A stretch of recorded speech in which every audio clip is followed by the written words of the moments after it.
bienvenue dans le podcast Ohana Triathlon. Je suis Hermano et je serai votre hôte sur ce podcast.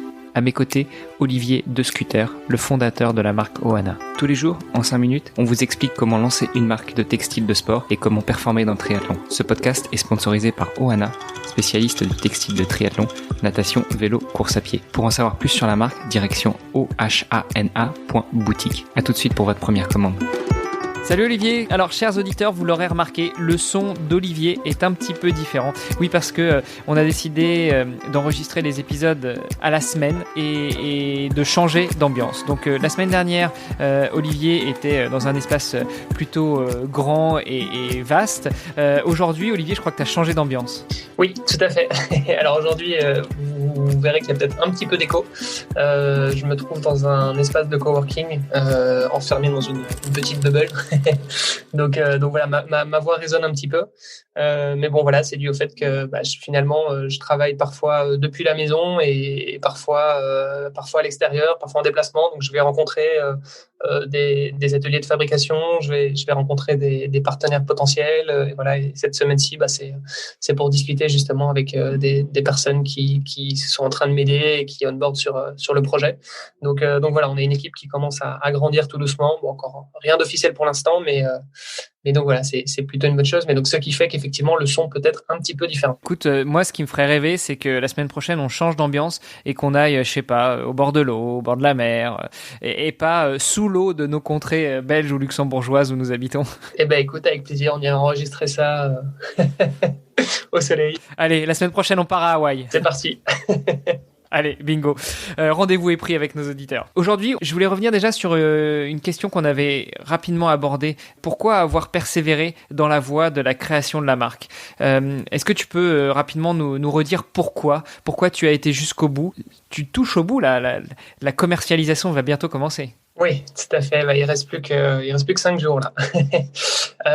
Alors pourquoi est-ce que j'ai persévéré ? Je pense qu'il y a plusieurs raisons. Pour moi, il y a déjà un besoin sur le marché. Je pense qu'on en a déjà parlé. Donc pour moi, il n'y avait pas vraiment de prix-fonction à mon goût sur le marché et encore moins en Europe. Alors, quand tu dis en Europe, tu veux dire sur le marché européen, c'est plutôt des produits qui sont trustés par des marques américaines et des marques asiatiques ? Ouais, il y a quelques marques, notamment aux États-Unis, qui sont sympas, qui changent un petit peu de ce qu'on a l'habitude de trouver. Mais c'est vrai qu'en Europe, pour le coup, il y en a encore moins à mon goût. Moi, j'en ai pas trouvé. Donc voilà, ça c'était une première raison. Mais bon, il n'y a pas que ça. Il y a aussi le fait que j'ai quand même fort accroché au triathlon. C'est véritablement devenu une passion pour moi. Donc je m'entraîne quand même beaucoup. Alors attends, juste comme ça, puisqu'on a fait un épisode sur toi, mais c'est vrai qu'on n'a pas parlé de volume d'entraînement. Quand tu dis beaucoup, ça correspond à combien de fois par semaine ou combien de fois par jour ? En général, j'essaie quand même d'avoir un jour de repos sur la semaine, mais sinon, c'est tous les jours, 1 à 2 fois, ça dépend un petit peu. Le volume, la distance, je vais dire, augmente un petit peu en fonction des périodes de l'année. Donc, en ce moment, ça reste encore assez calme, on va dire, mais, mais oui, c'est quelque chose que je fais au moins une fois par jour en général. Ouais. Donc c'est clair que ça occupe beaucoup de temps, beaucoup d'énergie aussi. C'est très présent pour moi dans ma vie. Et donc voilà, j'ai voulu aussi pouvoir suivre cette passion et être d'autant plus dans ce monde-là. Et puis après, c'est vrai que je fais que débuter finalement le triathlon. Moi, ça fait que 2 ans que je fais ça. Donc je vois qu'il y a encore énormément de potentiel en fait pour s'améliorer quand on est encore au début. Donc ça, c'est super encourageant. Donc voilà, j'ai toujours fait beaucoup de sport dans le passé, mais c'est vrai que parce que c'est quelque chose que j'ai toujours eu besoin de pouvoir dépenser un peu ce surplus d'énergie. Mais bon, c'est depuis que j'ai rencontré que je me suis mis au triathlon, c'était vraiment l'idéal pour moi. Donc voilà, je pense que c'est un sport qui me convient assez bien et j'ai voulu vraiment pouvoir passer plus de temps là-dedans. Et puis je pense que la dernière raison, c'est aussi un désir d'entreprendre. C'est quelque chose qui m'a toujours habité. C'est quelque chose que j'avais commencé déjà pendant mes études. J'avais créé avec un ami le Vocal Trainer, qui était un système d'assistance pour les athlètes paralympiques ayant des déficiences visuelles, donc pour pouvoir communiquer oralement avec leur tapis de course, puisqu'ils sont pas, ils peuvent pas le contrôler finalement avec les doigts parce qu'ils ont des problèmes de vue. Donc ça, c'était une première expérience que j'avais eue pendant mes études. Et puis plus tard, j'avais créé une boutique en ligne aussi d'accessoires de VTT.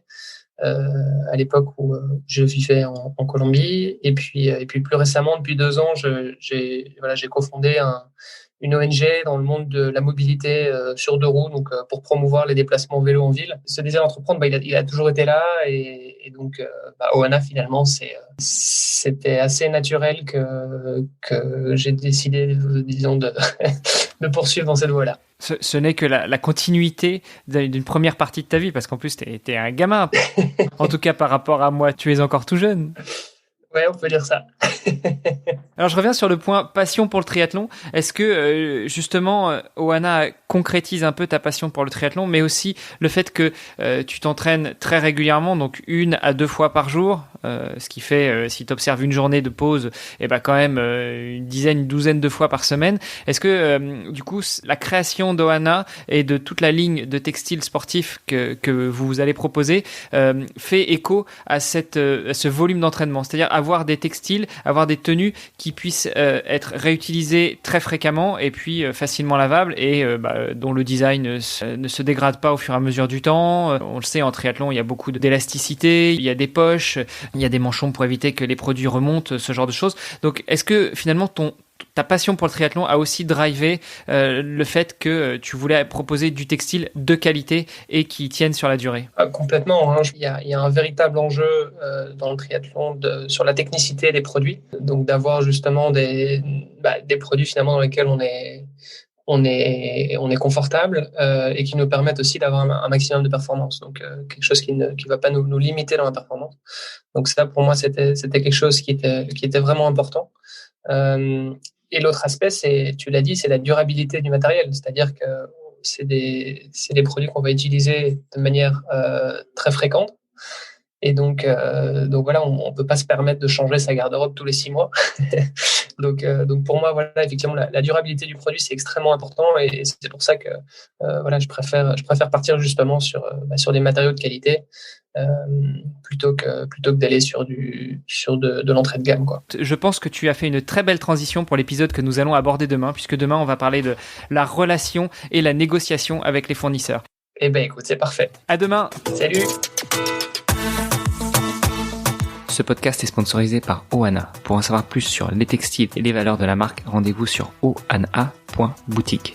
ohana.boutique. À tout de suite pour votre première commande.